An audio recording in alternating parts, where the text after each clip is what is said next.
우르릉, 쾅. 하늘이 찢어질 듯한 굉음과 함께 칠흑 같은 어둠 속으로 굵은 빗줄기가 쏟아져 내렸다. 하지만 김도령의 잠을 깨운 것은 천지를 뒤흔드는 천둥 소리가 아니었다. 그것은 코끝을 쥐어짜는 듯한, 아니, 내장 깊숙한 곳까지 파고들어 구역질을 일으키는 지독한 악취였다. 마치 수백 년 묵은 시체가 툻바닥에서 기어 올라와 입을 벌린 듯한 썩은 내가 창호지 문틈을 비집고 방 안가득 들어차 있었던 것이다.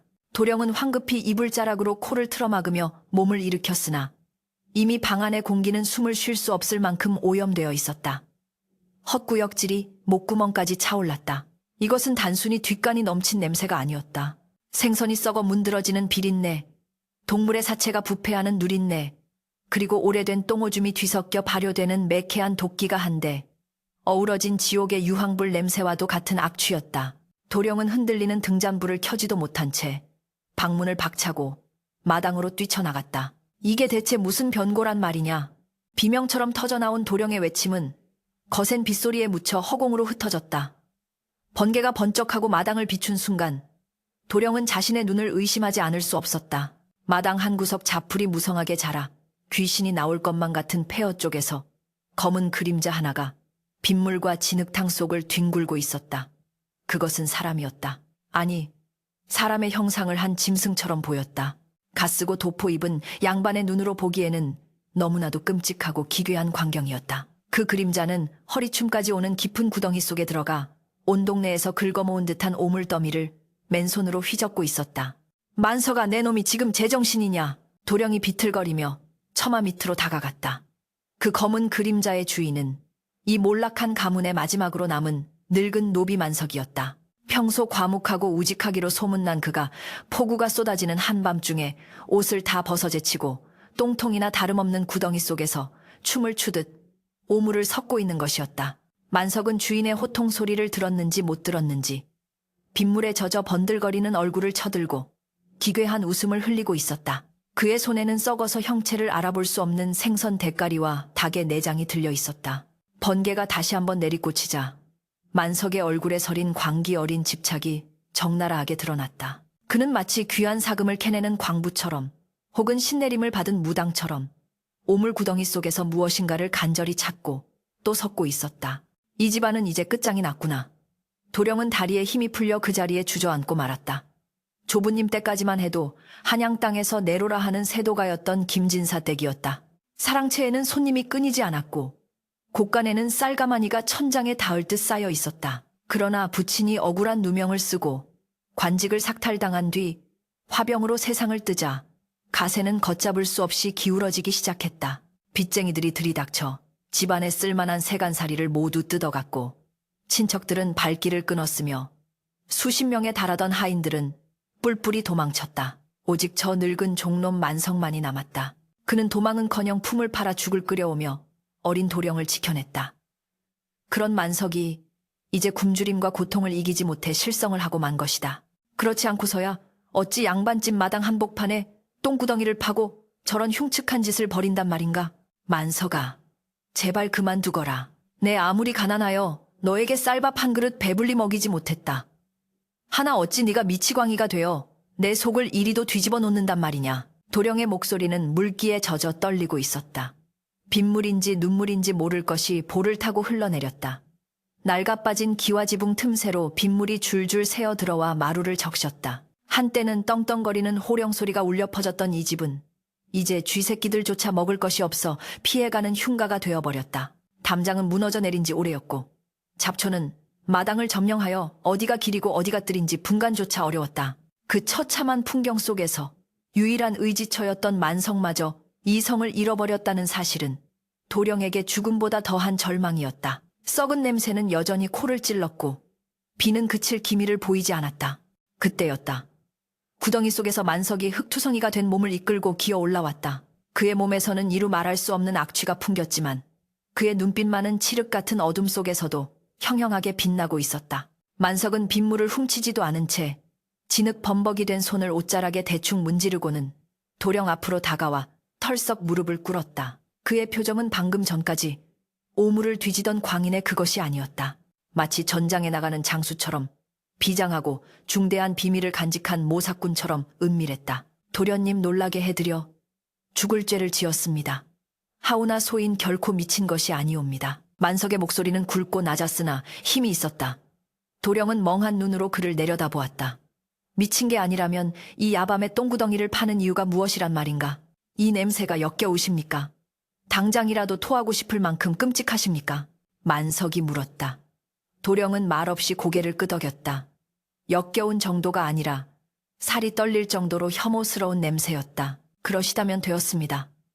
도련님이 그리 느끼신다면 남들 또한 그리 느낄 것입니다. 아무도 이 구덩이를 거들떠보려 하지 않을 것이고 누구도 소인이 여기서 무엇을 하는지 알려고 하지 않을 것입니다. 바로 그것이 소인이 노리는 바입니다. 도령은 미간을 찌푸렸다. 수수께끼 같은 말이었다. 그게 무슨 소리냐? 남들이 보지 않게 하려고 똥오줌을 모은단 말이냐?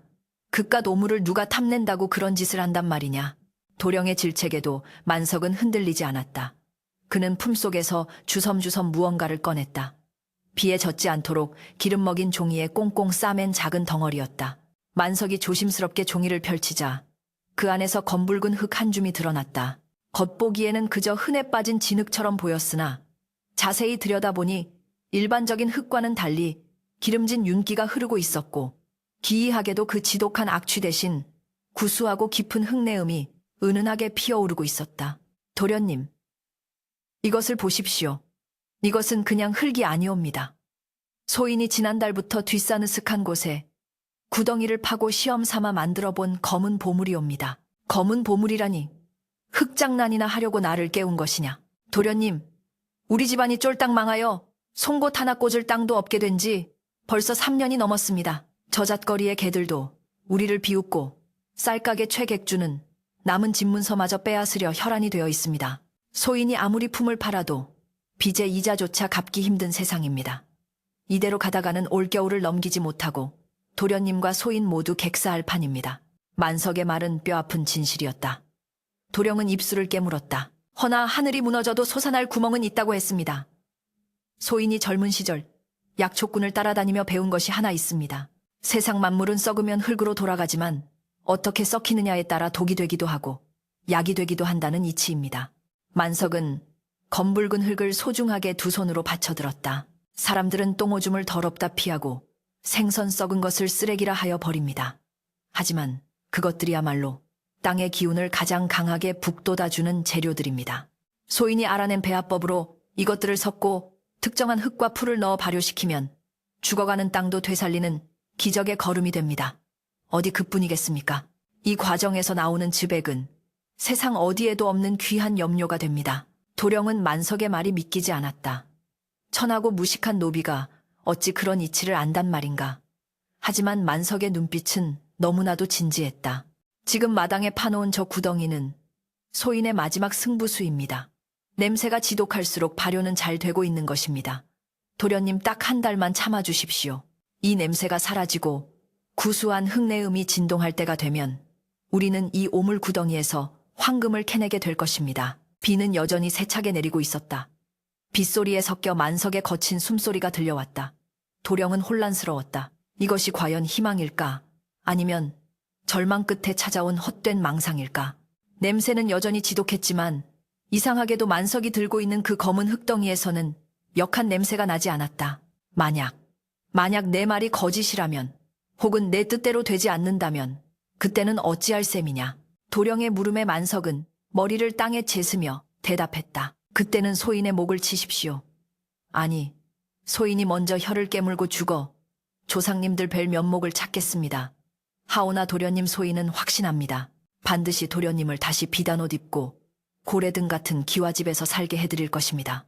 부디 저 흉측한 구덩이를 보지 마시고 그 속에 담긴 소인의 충심만을 보아주십시오. 번개가 다시 한번 번쩍였다. 순간 도령은 보았다. 만석의 등 뒤로 무너져 내린 담장 너머 마을 사람들이 이 집을 향해 손가락질하며 수군거리는 환영을, 그리고 빚쟁이들이 들이닥쳐 이 낡은 집마저 허물어버리는 끔찍한 미래를. 더 이상 물러설 곳은 없었다. 똥구덩이든 시체구덩이든 지금은 지푸라기라도 잡아야 했다. 설령 그것이 썩은 동아줄이라 할지라도. 도령은 떨리는 손을 뻗어 만석의 어깨를 잡았다. 축축하고 차가운 그러나 단단한 근육이 만져졌다. 좋다. 한 달이다. 내 놈 말대로 한 달을 참겠다. 허나 명심해라. 네가 실패한다면 우리는 세상의 조롱거리가 되어 비참하게 끝날 것이다. 감사합니다. 도련님, 정말 감사합니다. 만석은 빗물 섞인 흙바닥에 얼굴을 묻고 오열했다. 그것은 안도의 눈물이었고 동시에 무거운 책임감의 표현이었다. 도령은 비틀거리며 방으로 돌아왔다. 뒤로 만석이 다시 구덩이 속으로 뛰어드는 소리가 들렸다. 질척거리는 소리, 무언가 둔탁하게 부딪히는 소리가 밤새도록 이어졌다. 방 안에 스며든 악취는 여전히 고약했지만 도령은 이상하게도 아까만큼 구역질이 나지 않았다. 오히려 그 냄새 속에서 기묘한 생명력이 느껴지는 듯했다. 다음 날 아침, 비는 그쳤지만 김진사댁의 담장 너머로는 전날보다 더 지독한 냄새가 피어올랐다. 마을 사람들은 코를 싸쥐며 집 앞을 지나갔고 아이들은 똥진사댁 하며 돌을 던졌다. 하지만 만석은 아랑곳하지 않고 묵묵히 마당을 지켰다. 그의 온몸은 오물로 뒤덮여 있었고 얼굴에는 시꺼먼 칠이 되어 있었지만 그의 입가에는 알 수 없는 미소가 걸려 있었다. 그것은 세상 사람들은 결코 이해할 수 없는 오직 그만이 아는 비밀을 간직한 자의 미소였다. 그날 오후 악명 높은 고리대금업자 최객주가 하인들을 대동하고 들이닥쳤다. 그는 대문 앞에서부터 부채질을 해대며 인상을 찌푸렸다. 어이쿠, 이게 무슨 냄새야? 김진사댁이 아주 똥통이 되었구만. 이복의 만석이 자네 주인이 빚독촉에 시달리다 못해 드디어 미쳐서 집안에 똥칠을 하기로 한 게냐. 최객주의 비아냥거림이 마당에 울려 퍼졌다. 방 안에 있던 김도령의 주먹이 부들부들 떨렸다. 당장이라도 뛰쳐나가 저 건방진 놈의 주둥이를 쳐버리고 싶었으나 꾹 참아야 했다. 만석이 시킨 대로 해야 했다. 문틈으로 내다보니 만석이 굽실거리며 최객주 앞으로 다가갔다. 하지만 그의 눈빛은 굽실거리는 몸짓과는 달리 차갑게 가라앉아 있었다. 객주 나으리 송구하옵니다. 저희 도련님께서 병환이 깊어 약을 다리느라 약초 찌꺼기 냄새가 좀 심합니다. 약초 흥개똥도 약에 쓰려면 없다더니 똥 썩는 냄새를 약초 냄새라고 우기는 꼴이라니. 내 오늘 온 것은 다름이 아니라 이달 그름까지 이자를 갚지 못하면 이 집을 내놓으라는 말을 전하러 왔다. 알겠느냐? 최객주는 침을 꽝 뱉고는 돌아서 나갔다. 멀어지는 그의 뒤통수를 바라보는 만석의 눈매가 매섭게 좁아졌다. 두고 보아라 최객주. 내 놈이 뱉은 그 침이 머지않아 피눈물이 되어 흐를 것이다. 만석은 다시 구덩이 쪽으로 몸을 돌렸다. 구덩이 속의 검은 액체가 햇빛을 받아 기이한 광택을 뿜어내고 있었다. 이제 시작이었다. 아무도 모르는 전쟁똥과 오물 속에서 피어날 반격의 서막이 올랐다. 찬바람이 문풍지를 사정없이 때리는 소리가 밤새 이어졌다. 계절은 어느덧 가을을 지나 겨울의 문턱을 넘고 있었다. 김진사댁 마당의 거대한 오물 구덩이 위로 서리가 하얗게 내려앉았으나 그 안에서는 여전히 뜨거운 김이 모락모락 피어오르고 있었다. 그것은 마치 살아있는 거대한 짐승의 숨결과도 같았다. 만석은 갱겹의 낡은 바지저고리 차림으로 구덩이 옆에 쭈그리고 앉아 언손을 호호 불어가며 썩은 집단을 잘게 썰어 넣고 있었다. 그의 손등은 터져서 피가 맺혀 있었고 발 뒤꿈치는 논바닥처럼 갈라져 있었다. 그러나 그의 눈은 구덩이 속에서 부글거리는 검은 진흙을 향해 집요하게 고정되어 있었다. 처음에는 코를 찌르던 악취가 시간이 지날수록 묘하게 변해가고 있었다. 역겨운 썩은 내는 사라지고 대신 잘 띄운 매주나 오래 묵은 장독에서 나는 채만하고 구수한 냄새가 희미하게 감돌기 시작한 것이다. 만석은 긴 막대기로 구덩이 깊숙한 곳을 휘저으며 혼잣말처럼 중얼거렸다. 그래, 잘 자라고 있구나. 조금만 더 참아라. 내 놈들이 썩어 문드러져야 비로소 귀한 몸이 되는 법이다. 그는 오물덩어리를 마치 자식 다루듯 어루만졌다. 똥오줌과 생선 내장이 섞인 그 흉물스러운 반죽이 만석에게는 곧 쌀이요 고기요 주인의 자존심이나 다름없었다. 사랑채의 문이 삐걱거리며 열리고 김도령이 탄 눈으로 마당을 내다보았다. 도령은 지난달부터 거의 두문불출하며 방 안에만 틀어박혀 있었다. 글을 읽으려 해도 글자가 눈에 들어오지 않았고 잠을 청하려 해도 가위 눌리기 일쑤였다. 집안 꼴은 말이 아니었다. 감이 떨어져 냉골이나 다름없는 방에서 도령은 이불을 뒤집어 쓰고 떨었다. 하지만 그보다 더 견디기 힘든 것은 배고픔보다 더 깊숙이 파고드는 모멸감이었다. 낮이면 담장 너머로 동네 아이들이 던진 돌멩이가 기와장에 부딪히는 소리가 들려왔고 밤이면 빚쟁이들이 대문을 발로 차며 퍼붓는 욕설이 비수처럼 날아와 꽂혔다. 그 모든 수모를 온몸으로 받아내고 있는 것은 만석이었다. 도령은 뼈만 앙상하게 남은 만석의 등을 바라보며 입술을 깨물었다. 만석아, 추운데 웬 청승이냐. 어서 들어와 눈이라도 좀 붙이거라. 도령의 힘없는 목소리에 만석이 고개를 돌렸다. 숯검정칠을 한 듯한 얼굴 사이로 하얀 이가 드러났다. 도련님 깨셨습니까? 소인은 춥지 않습니다. 이 구덩이 녀석들이 열을 뿜어내어 아주 후끈후끈합니다. 이것 보십시오. 김이 나는 것이 보이십니까? 발효가 아주 잘 되고 있다는 증거입니다. 만석은 짐진 너스레를 떨며 웃어 보였지만 도령은 그 웃음 뒤에 숨겨진 고단함을 모르지 않았다. 날이 밝자마자 만석은 지게를 지고 집을 나섰다. 그의 행색은 거지보다 더 초라했다. 누더기 옷에는 오물이 덕지덕지 묻어 있었고 집시는 다 떨어져 발가락이 삐져나와 있었다. 그가 저작거리에 나타나자 상인들과 행인들이 코를 막으며 길을 터주었다. 마치 역병 환자를 피하는 듯한 몸짓이었다. 어이, 똥만석이 왔는가? 오늘은 또 어디서 똥을 퍼나르려고 기어 나왔나? 생선가게 주인이 소금 뿌리는 시쉔을 하며 조롱했다. 만석은 아무 대꾸도 하지 않고 바닥에 떨어진 생선 대가리와 썩은 내장을 주워 지게에 담았다. 아이고, 주인 나으리. 이 버리는 것들 제가 좀 가져가도 되겠습니까? 만석이 굽실거리자 주인이 혀를 차며 손을 휘저었다. 에잉, 재수없게 아침부터. 썩 꺼져 다 가져가 버려. 만석은 연신 고개를 숙이며 썩은 생선 부산물을 소중하게 챙겼다. 남들에게는 쓰레기일지 몰라도 그에게는 비료의 질소 성분을 높여주는 귀한 재료였다. 멸시와 조롱은 뼛속까지 시렸지만 만석은 이를 악물고 참아냈다. 지금의 굴욕은 훗날의 영광을 위한 밑거름이라 생각하며 그는 묵묵히 지게 가득 오물을 채워 집으로 향했다. 그의 등 뒤로 사람들의 비웃음 소리가 꼬리표처럼 따라붙었다. 집으로 돌아온 만석은 가져온 재료들을 구덩이에 쏟아 부은 뒤 품속에서 꼬깃꼬깃한 쌈지를 꺼냈다. 그 안에는 그가 산을 뒤지며 캐온 이름 모를 약초들과 붉은 흙가루가 들어 있었다. 이것이야말로 만석의 비법이었다. 단순히 썩히는 것이 아니라 특정 약초에 즙을 섞어 부패를 막고 발효를 촉진하며 동시에 흙의 독성을 중화시키는 과정이 필요했다. 그는 마치 연금술사처럼 신중한 손길로 약초 가루를 구덩이에 뿌리고 다시 막대기로 휘저었다. 땀방울이 이마에서 뚝뚝 떨어져 구덩이 속으로 사라졌다. 그때 대문이 쾅 하고 열리더니 최객주의 하수인들이 들이닥쳤다. 험상궂은 산의 서너시 몽둥이를 들고 마당을 휘젓고 다녔다. 이놈 만석아, 내 주인이 코빼기도 안 보이니 내 놈이라도 족쳐야겠다. 빚 갚을 돈은 마련했느냐? 우두머리 사내가 만석의 멱살을 잡고 흔들었다. 만석은 저항하지 않고 힘없이 흔들렸다. 나으리들, 조금만 더 기다려 주십시오. 이제 곧 돈이 될 물건이 나옵니다. 만석의 애원에도 사내는 코웃음을 쳤다. 돈이 될 물건이 똥구덩이 말이냐. 미쳐도 곱게 미쳐야지. 아주 똥독이 올랐구나. 사내는 멱살을 놓고 만석을 발로 걷어찼다. 만석이 진흙탕에 나뒹굴었다. 하수인들은 낄낄거리며 마당 한 구석에 놓인 장독들을 몽둥이로 깨부수기 시작했다. 쨍그랑 장독 깨지는 소리가 비명처럼 울려 퍼졌다. 안 됩니다. 그것만은 안 됩니다. 만석이 비명을 지르며 달려들어 깨지 않은 장독 하나를 온몸으로 감싸 안았다. 그 장독에는 만석이 심혈을 기울여 추출한 1차 발효액, 즉 특수 염료의 원액이 들어있었다. 하수인들의 몽둥이가 만석의 등과 어깨 위로 무자비하게 쏟아졌다. 퍽 둔탁한 타격음이 살점을 파고들었다. 만석은 이를 악물고 신음소리를 삼켰다.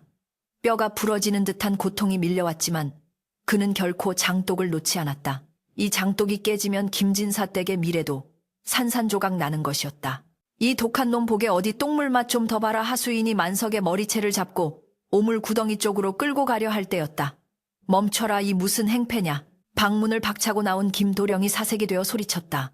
비록 몰락했으나 양반의 서슬퍼런 기세에 하수인들이 잠시 주춤했다. 도령은 흑투성이가 된 채 피를 흘리고 있는 만석에게 달려갔다. 만석아, 괜찮으냐? 도령의 목소리가 떨렸다. 만석은 퉁퉁 부어오른 눈을 겨우 뜨며 피 섞인 침을 뱉어냈다. 그리고 품에 안은 장독이 무사한지 확인하고는 희미하게 웃었다.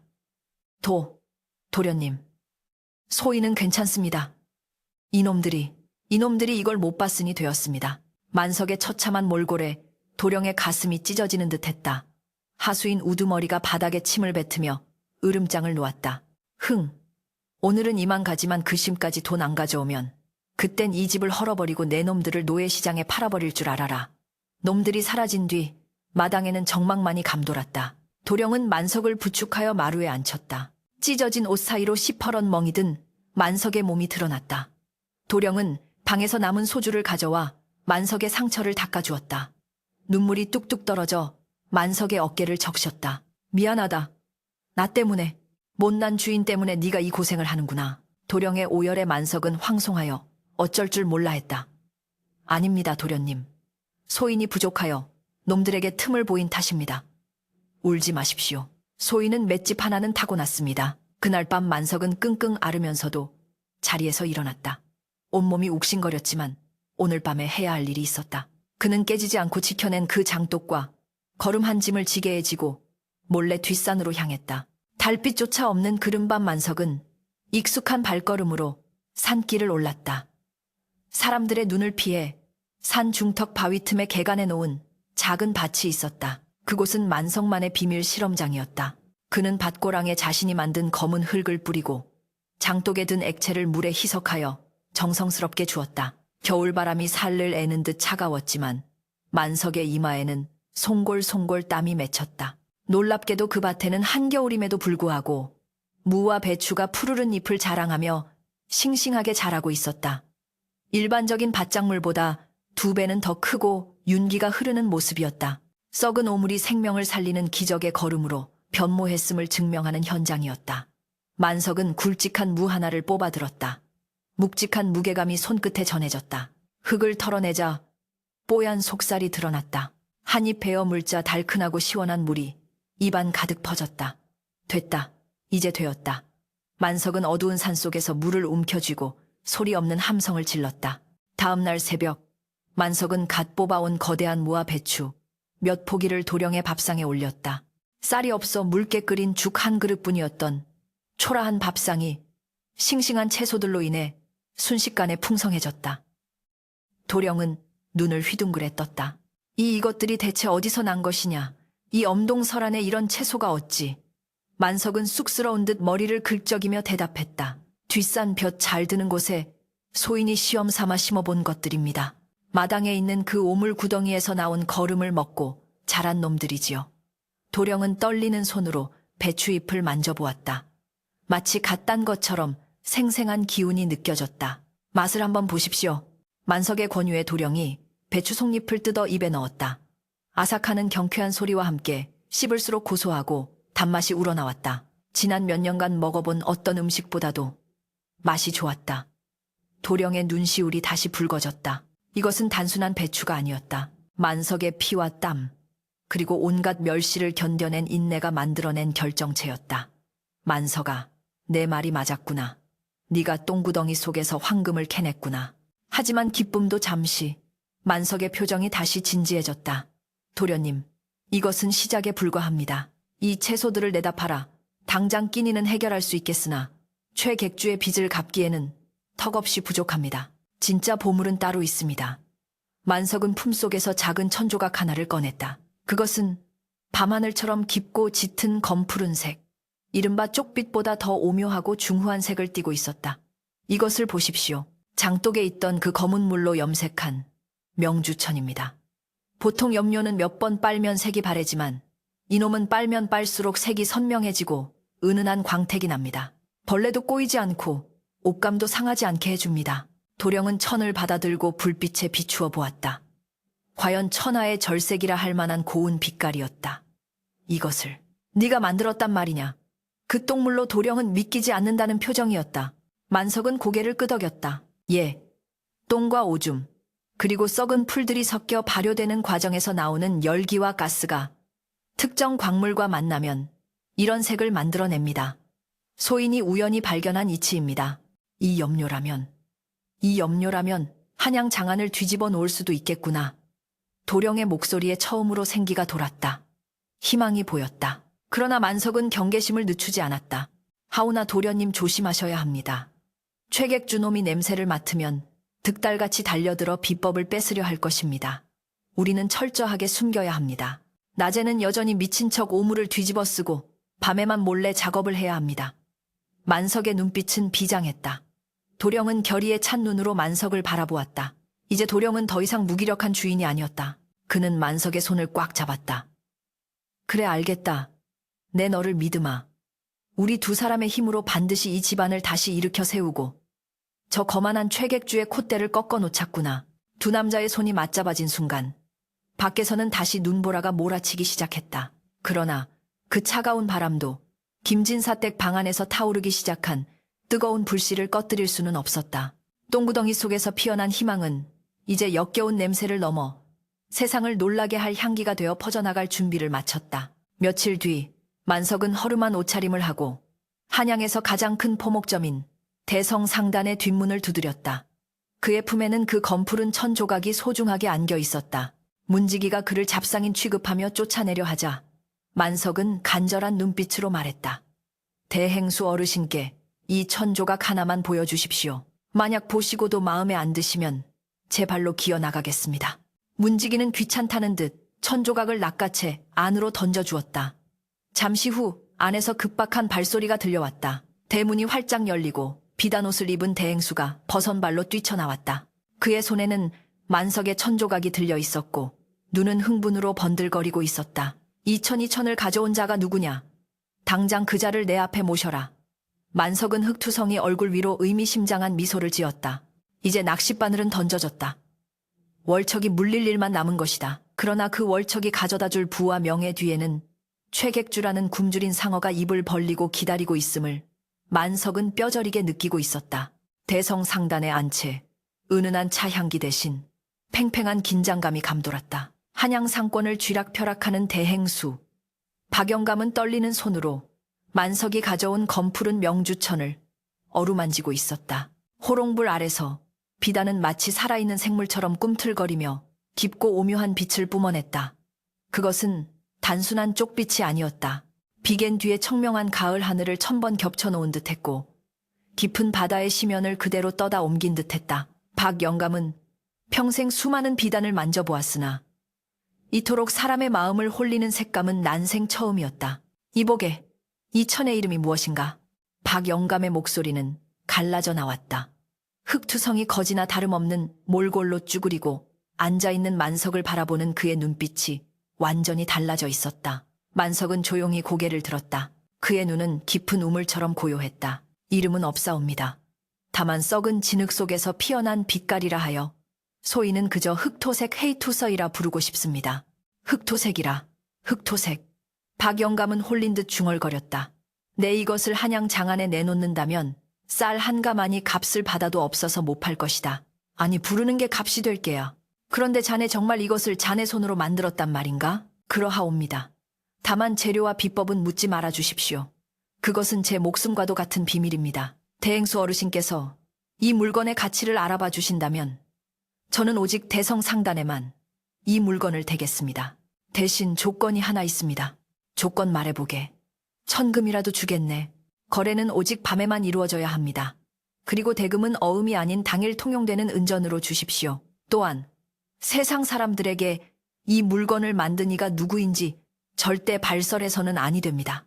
만약 이 약조가 깨진다면 그날로 거래는 끝입니다. 만석의 단호한 태도에 박영감은 침을 꿀꺽 삼켰다. 눈앞에 이 사내는 노비의 탈을 쓴 거상주상의 그릇을 가지고 있었다. 박영감은 고개를 끄덕였다. 좋네.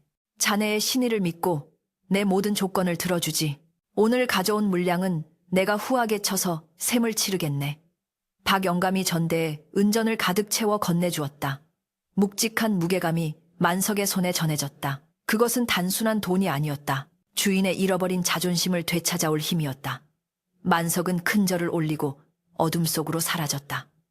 박영감은 멀어지는 만석의 뒷모습을 보며 중얼거렸다.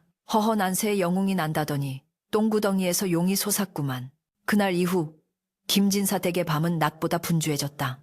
낮에는 여전히 만석이 마당에서 똥물을 뒤집어 쓰고 미친 척 연기를 했지만 해가 지고 대문이 닫히면 집안은 거대한 공방으로 변했다. 도령은 체면을 벗어던지고 팔을 걷어붙였다. 사랑채 뒷방을 은밀한 작업실로 개조하여 만석이 발효시킨 염료 원액으로 천을 물들이는 작업을 도왔다. 도련님 손에 물이 듭니다. 그만두십시오. 만석이 말렸지만 도령은 고개를 저었다. 아니다. 내 손에 든 푸른 물은 부끄러움이 아니라 훈장이다. 네가 똥독을 견디는데 내가 이까짓 것을 못하겠느냐. 두 사람은 밤새도록 천을 치대고 헹구며 땀을 흘렸다. 놀라운 일은 그뿐만이 아니었다. 만석의 특수 거름으로 키운 농작물은 기현상에 가까운 수확량을 보였다. 겨울에 심은 시금치와 파는 일반 작물보다 2배는 크고 맛이 달아 시장 상인들이 새벽부터 줄을 서서 사갔다. 만석은 자신의 정체를 숨기기 위해 옆마을의 노인을 대리인으로 내세워 작물을 팔게 했다. 한양 저잣거리에는 도깨비가 키운 채소라는 소문이 돌았다. 먹으면 병이 낫고 힘이 솟는다는 헛소문까지 더해져 값은 천정부지로 치솟았다. 돈이 모이기 시작했다. 만석은 벌어들인 은전을 항아리에 담아 마루밑 땅속 깊이 묻었다. 그리고 매일 밤 도령이 잠든 사이 몰래 방으로 들어가 머리맡에 은전 한 양씩을 놓아두었다. 처음에는 깜짝 놀라던 도령도 이제는 그것이 만석의 깊은 배려임을 알고 있었다. 도령은 아침마다 머리맡에 은전을 보며 눈시울을 붉혔다. 만석아, 네가 나를 다시 일으켜 세우는구나. 내 기필코 이 은혜를 잊지 않으리라. 도령은 그 돈을 허투루 쓰지 않았다. 낡은 서책을 다시 사들이고 끊어졌던 학문에 정진했다. 비록 집은 여전히 허름하고 냄새가 났지만 도령의 눈빛은 예전의 총기를 되찾았고 얼굴에는 윤기가 흐르기 시작했다. 한편 대성상단에서 내놓은 흑토 비단은 한양의 귀부인들을 열광시켰다. 궁궐의 상궁들마저 그 천을 구하려 혈안이 되었다. 이 천으로 지은 치마를 입으면 밤길을 걸어도 달빛이 따라온다더라. 아니다. 이 천을 몸에 두르면 피부가 옥처럼 고와진다더라. 온갖 소문 속에 대성상단은 문전성시를 이루었다. 박영감은 입이 귀에 걸렸지만 약조대로 공급처에 대해서는 함구했다. 그러나 꼬리가 길면 밟히는 법. 이 기이한 현상을 예의주시하는 자가 있었으니 바로 악덕고리 대금업자 최객주였다. 그는 자신의 첩자가 가져온 장부를 보며 미간을 찌푸렸다. 뭐라고? 김진사댁 빚의 이자가 꼬박꼬박 들어오고 있다고. 그것도 원금까지 조금씩 갚아나가고 있다고. 예, 행수 어르신. 처음에는 푼돈이 들어오더니 요새는 제법 묵직한 은전이 들어옵니다. 그 망에 빠진 집구석에서 대체 무슨 수로 돈을 마련하는지 귀신이 곡할 노릇입니다. 최객주는 탁자를 내리쳤다. 그의 계획대로라면 벌써 김진사댁은 길거리에 나앉고 그 집터는 자신의 창고가 되어야 했다. 그런데 다 죽어가던 불씨가 다시 살아나고 있었다. 수상하다. 아주 수상해. 그 똥냄새 나는 집에 뭔가 비밀이 있어. 최객주는 자리에서 벌떡 일어났다. 그는 김진사댁 주변을 서성이는 똥파리 같은 첩자들을 풀었다. 내 오늘부터 밤낮으로 그 집을 감시해라. 쥐새끼 한 마리 들락거리는 것도 놓치지 마라. 만석이 놈이 똥을 퍼나르는 척하며 뒤로 딴짓을 하는 게 분명하다. 며칠 뒤 첩자 하나가 헐레벌떡 뛰어와 보고했다. 행수 어르신 찾았습니다. 범인을 찾았습니다. 범인이라니. 그게 무슨 소리냐. 그 집 노비만석이 놈 말입니다. 놈이 새벽마다 산을 넘어 옆마을 장터로 가는데 글쎄 놈이 만나는 자가 대성상단의 뒷방 늙은이였습니다. 그리고 놈이 지게에 지고 가는 짐 속에 똥오줌이 아니라 시커먼 천뭉치들이 숨겨져 있는 것을 제 눈으로 똑똑히 보았습니다. 천대성상단. 최객주의 머릿속에서 퍼즐 조각이 맞춰졌다. 최근 장안을 떠들썩하게 만든 흑토 비단. 대성상단이 독점하고 있는 그 귀한 물건. 그 출처가 묘연하다 했더니 바로 그 냄새나는 김진사댁 똥구덩이였다는 말인가. 크크크. 하하하. 최객주는 기괴한 웃음을 터뜨렸다. 등잔 밑이 어둡다더니 내 코앞에서 황금알을 낳는 거위를 키우고 있었구나. 김도령 내 놈이 양반 체면에 똥물로 비단을 만들어 팔아. 이건 아주 재미있는 구경거리가 되겠어. 최객주의 눈에 탐욕스러운 핏발이 섰다. 그는 단순히 빚을 받는 것으로 만족할 생각이 없었다. 그는 그 비법 자체를 통째로 삼킬 계획을 세웠다. 여봐라. 당장 관아의 이 방을 내 방으로 들라 해라. 내 아주 재미있는 이야기를 들려주어야겠다. 한편 김진사 댁에서는 아무것도 모른 채 희망의 불꽃이 타오르고 있었다. 만석은 오늘도 어김없이 발효가 끝난 거름을 뒤집으며 땀을 흘리고 있었다. 도령은 맨마루에 앉아 만석을 흐뭇하게 바라보며 붓을 들었다. 이제 곧 과거 시험이 있다는 소식이 들려왔다. 만석이 벌어온 돈으로 먹과 종이를 사고 다시 꿈을 꿀 수 있게 된 것이다. 만석아, 예, 도련님. 이번에 내가 과거에 급제하면 제일 먼저 너를 면천시켜주마. 그리고 내 너를 형님으로 모시며 평생을 함께 살 것이다. 만석은 하던 손길을 멈추고 멍하니 도령을 바라보았다. 가슴 한구석이 찡해왔다. 도련님, 천한 놈에게 가당치 않은 말씀이십니다. 소인은 그저 도련님이 잘 되시는 것만 보면 아니다. 네가 아니었다면 나는 벌써 굶어 죽었거나 목을 메었을 것이다. 너는 나의 생명의 은인이자 스승이다. 이 검은 흙에서 생명을 피워내는 법을 네가 가르쳐주지 않았느냐. 도령의 진심 어린 고백에 만석은 고개를 돌려 눈물을 훔쳤다. 행복했다. 몸은 고단했지만 마음만은 비단 옷을 입은 것보다 따뜻했다. 하지만 그 평화로운 순간 대문 밖 어둠 속에서는 수십 개의 횃불이 일렁이며 다가오고 있었다. 쿵쿵쿵. 육중한 발소리가 땅을 울렸다. 여봐라. 죄인 김가와 그 종놈 만석을 포박하라. 대문이 부서져라 열리며 관군들이 들이닥쳤다. 그 뒤로 최객주가 비열한 미소를 지으며 부채를 붙이고 서 있었다.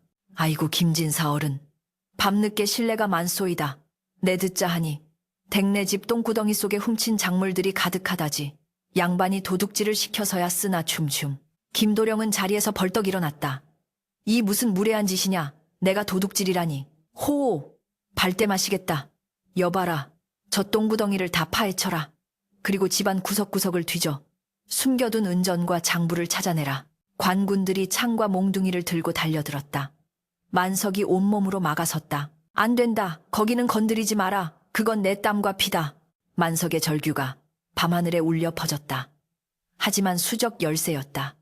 관군들은 만석을 짓밟고 정성스럽게 가꾸어온 발효 구덩이를 창으로 쑤셔댔다. 장독이 깨지고 검은 염료가 마당을 적셨다. 사랑채 뒷방문이 뜯겨 나가고 도령이 밤새 염색하던 천들과 만석이 숨겨둔 은전 항아리가 밖으로 끌려 나왔다. 최객주는 은전 항아리를 보며 혀를 찼다. 보아라. 이 막대한 돈이 어디서 났겠느냐. 필시 훔친 것이 분명하다. 이놈들을 당장 관하로 끌고 가라. 포승줄이 만석의 손목을 파고들었다. 도령도 억울함을 호소했지만 소용없었다. 억수 같은 비가 다시 내리기 시작했다. 일장 그날 밤처럼 천둥 번개가 쳤다. 하지만 이번에는 희망이 싹트던 마당이 다시금 절망의 진흙탕으로 변해버렸다. 끌려가는 만석의 눈이 최객주를 향해 이글거렸다. 억울함과 분노, 그리고 주인을 지키지 못했다는 자책감이 뒤섞인 처절한 눈빛이었다. 마을 사람들은 웅성거리며 끌려가는 두 사람을 구경했다. 저럴 줄 알았어. 똥이나 푸던 주제에 갑자기 돈이 많아진다 했지. 도둑질을 해서 갚은 거였어. 수군거림이 비수처럼 꽂혔다. 그러나 만석은 고개를 숙이지 않았다. 그는 빗물에 젖은 도령을 바라보며 속으로 맹세했다. 아직 끝나지 않았습니다, 도련님. 저들이 제 비법을 훔쳐갈 수는 있어도 제 충심과 진실까지 훔쳐갈 수는 없습니다. 관아에서 저 최객주의 탐욕을 만천하에 까발리고 반드시 승리할 것입니다. 감옥의 차가운 바닥에 내동댕이 쳐진 두 사람. 철창 밖으로 보이는 달은 구름에 가려 보이지 않았다. 이제 모든 진실은 다가올 심판의 날 관아 마당에서 밝혀질 터였다. 만석은 품속 깊이 숨겨둔 누구에게도 보여주지 않았던 비법 제조기 제적기가 적힌 낡은 서책을 꽉 움켜쥐었다. 이것이 그들의 마지막 무기였다. 매우 쳐라. 저놈의 살점이 찢겨나가 뼈가 드러날 때까지 쳐라. 형방의 서슬퍼런 고함과 함께 널찍한 곤장이 허공을 갈랐다. 짝 둔탁하고 끔찍한 파열음이 관아 마당을 가득 메웠다. 형틀에 묶인 만석의 몸이 활처럼 휘어졌다가 처참하게 늘어졌다. 그의 엉덩이와 허벅지는 이미 피범벅이 되어 찢어진 옷가지와 살점이 뒤엉켜 있었다. 그러나 만석은 신음소리를 내지 않으려 입술을 꽉 깨물고 있었다. 입안 가득 고인 핏물이 입가로 흘러내려 흙바닥을 적셨다. 그 모습을 지켜보던 김도령은 포승줄에 묶인 채 무릎을 꿇고 오열했다. 그만, 제발 그만하시오. 다 내 죄요. 내가 시켰소. 저 불쌍한 종놈은 아무 죄가 없단 말이오. 도령이 절규하며 앞으로 기어 나가려 했으나 포졸들이 창대러 그의 어깨를 짓눌렀다. 단상 높이 앉은 사또는 귀찮다는 듯 귀를 후비며 심드렁하게 내려다보았다. 그 옆에는 최객주가 비단 부채로 입을 가린 채 회심의 미소를 짓고 있었다. 최객주는 뇌물로 배를 불린 사또에게 은밀한 눈짓을 보내며 이간질을 시작했다. 사또 나으리 저것 보십시오. 주인이 죄를 자복하지 않습니까? 양반 체면에 도둑질을 시켜놓고 이제 와서 종놈 핑계를 대다니 참으로 나쁘끄러운 일입니다. 저놈들이 훔친 물건이 제 창고에서 없어진 그 귀한 비단들이 틀림없습니다. 아니다 이놈. 최객주야. 내 놈이 하늘 무서운 줄 모르고 거짓을 고하는구나. 만석이 고개를 쳐들고 피 끓는 목소리로 외쳤다. 사또 나으리 소인은 결코 도둑질을 하지 않았습니다. 그 은전과 비단은 모두 소인이 똥구덩이에서 만들어낸 것입니다. 허허. 저놈이 아직도 정신을 못 차렸구나. 똥에서 비단이 나온다. 지나가던 개가 웃을 노릇이로다. 여봐라. 저놈이 헛소리를 못하게 주리를 틀어라. 사또의 명령에 나졸들이 달려들어 만석의 다리 사이에 굵은 주리틀을 끼워 넣었다. 우지끈 뼈가 어긋나는 소리가 들렸다. 으악 만석의 입에서 처절한 비명이 터져 나왔다. 고통으로 눈앞이 하얗게 변하고 숨이 끊어질 듯했다. 하지만 만석은 흐릿해지는 의식 속에서도 도령의 얼굴을 떠올렸다. 여기서 무너지면 끝이다. 여기서 내가 도둑이 되면 우리 도련님은 도둑의 우두머리가 되어 평생을 손가락질 받으며 살게 된다. 사또 나으리. 만석이 거친 숨을 몰아쉬며 고개를 들었다. 그의 눈빛은 고통을 넘어선 광기로, 아니 진실을 향한 집념으로 불타고 있었다. 증거가 있사옵니다. 증거. 내 놈이 훔친 물건이 증거가 아니더냐? 아니옵니다. 압수해 가신 물건들 중에 기름 먹인 종이에 쌓인 낡은 책자 하나가 있을 것입니다. 그것을 보아주십시오. 사또가 눈짓을 하자 이방이 압수품 더미를 뒤적거려 낡고 꼬질꼬질한 서책 하나를 찾아내어 바쳤다. 책 표지에는 오물이 묻어 있었고 고약한 냄새가 났다. 사또는 인상을 찌푸리며 손수건으로 코를 막고 책장을 넘겼다. 최객주가 옆에서 비아냥거렸다. 훔친 물건 목록이나 적어 놓았겠지요. 볼 것도 없습니다. 그러나 책장을 넘기는 사또의 표정이 서서히 변하기 시작했다. 처음에는 경멸, 다음에는 의아함, 그리고 마침내 경악으로 바뀌었다. 그 책은 만석이 지난 3년간 하루도 빠짐없이 기록해온 제조일지였다. 임자년 3월 초이틀, 비가 옴. 뒷간의 인분이 너무 묽어 빗짚을 더 섞음. 냄새가 독하나 열기는 부족함. 3월 보름, 흐림, 붉은 진흙과 쑥즙을 섞어 3차 발효를 시작함. 색이 검게 변하기 시작함. 4월 초파일, 맑음, 발효액에서 푸른 기운이 감돌기 시작함.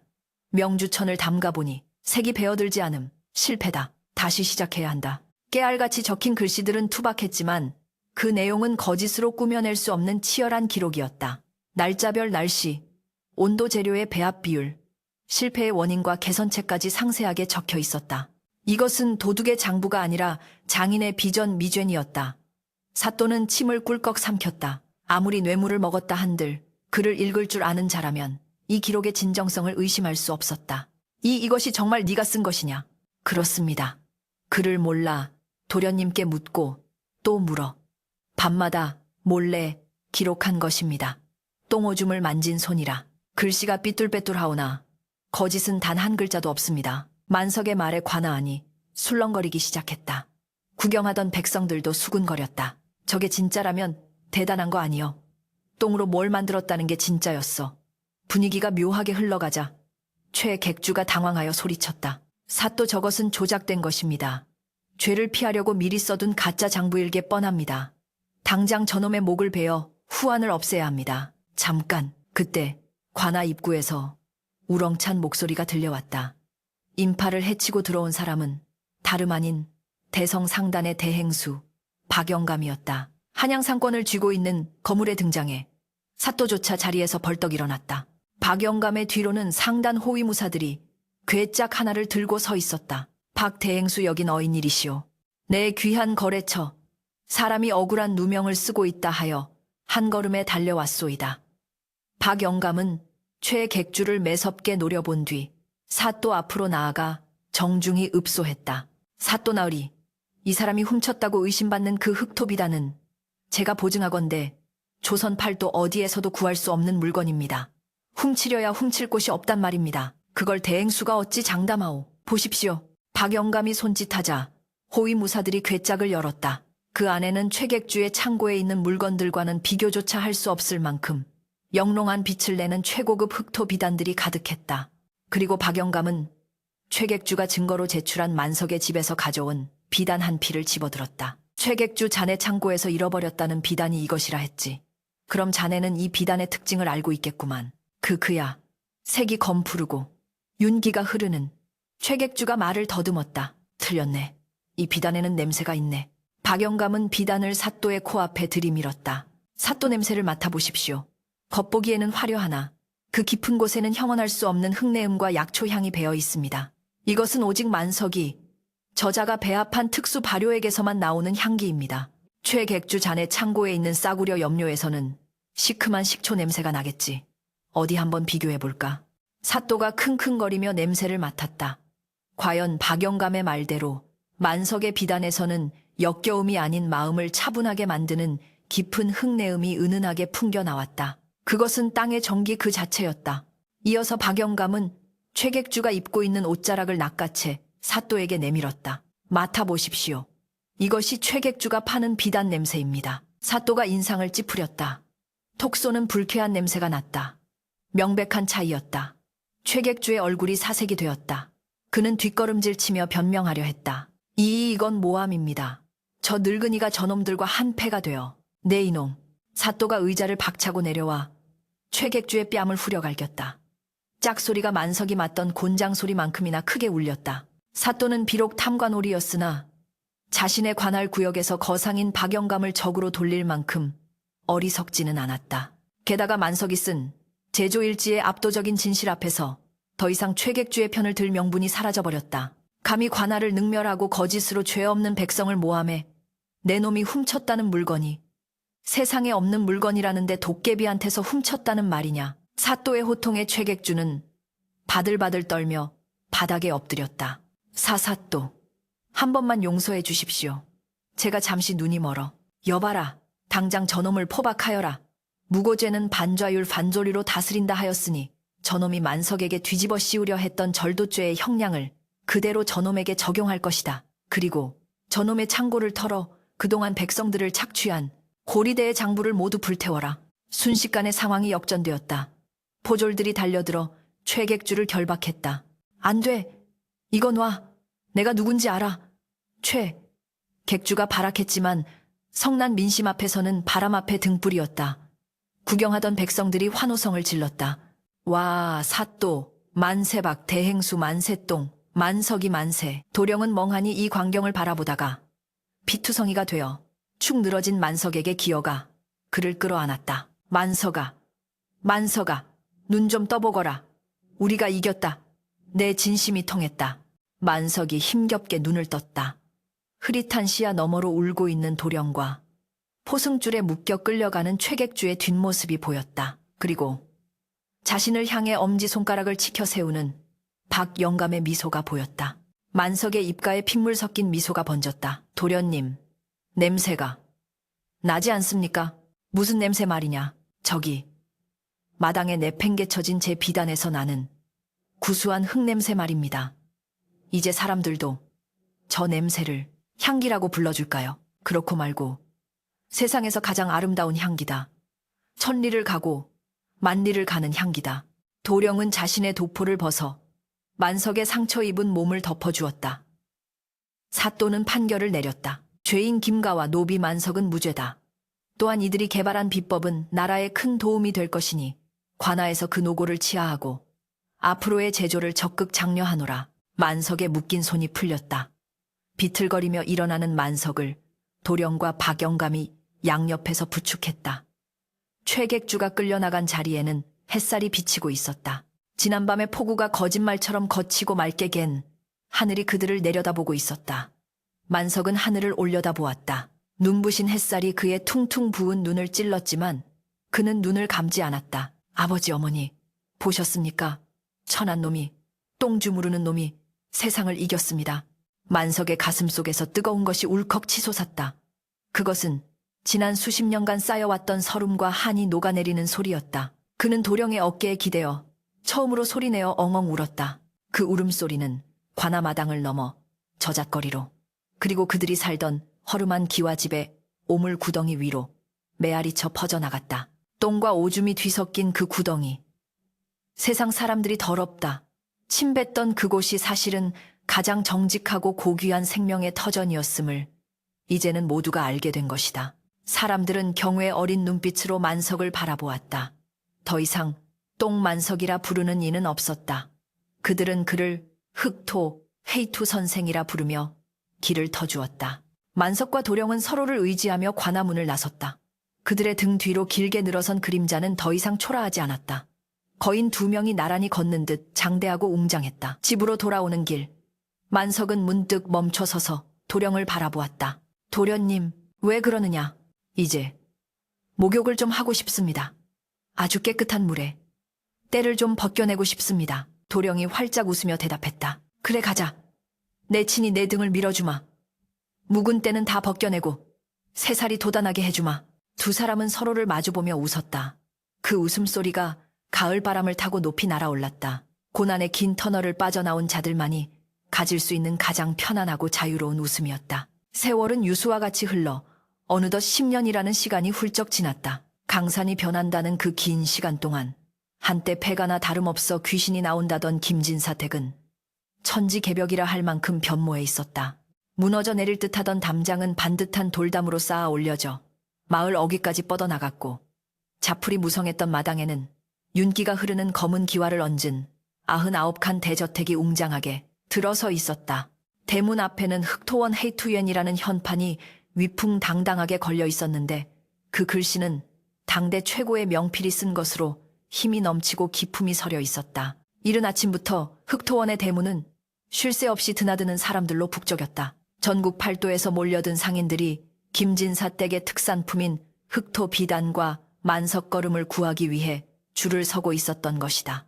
마당 한편에는 수백 개의 거대한 장독이 질서정연하게 늘어서 있었고 그 사이사이로 하인들이 부지런히 오가며 발효 상태를 점검하고 있었다. 10년 전 도령을 기겁하게 만들었던 그 코를 찌르는 악취는 이제 온데간데 없었다. 대신 잘 띄운 메주가 익어가는 듯한 구수한 냄새와 깊은 산속의 흙내음 그리고 은은한 약초 향이 어우러진 기묘하고도 풍요로운 향기가 집안을 감싸고 있었다. 마을 사람들은 이제 이 냄새를 돈 냄새라 부르며 부러워했다. 사랑채의 넓은 대청마루에는 비단옷을 입고 의관을 정제한 김진사, 옛 김도령과 앉아 장부를 검토하고 있었다. 그의 얼굴에는 과거에 찌든 가난과 불안은 찾아볼 수 없었고 대신 여유와 인자함이 배어 있었다. 그는 과거에 급제하여 벼슬길에 올랐으나 조정의 부름을 마다하고 낙향하여 가업을 잇고 백성들을 구제하는 길을 택했다. 형님, 올해 염료 생산량이 작년보다 3알은 더 늘어날 것 같습니다.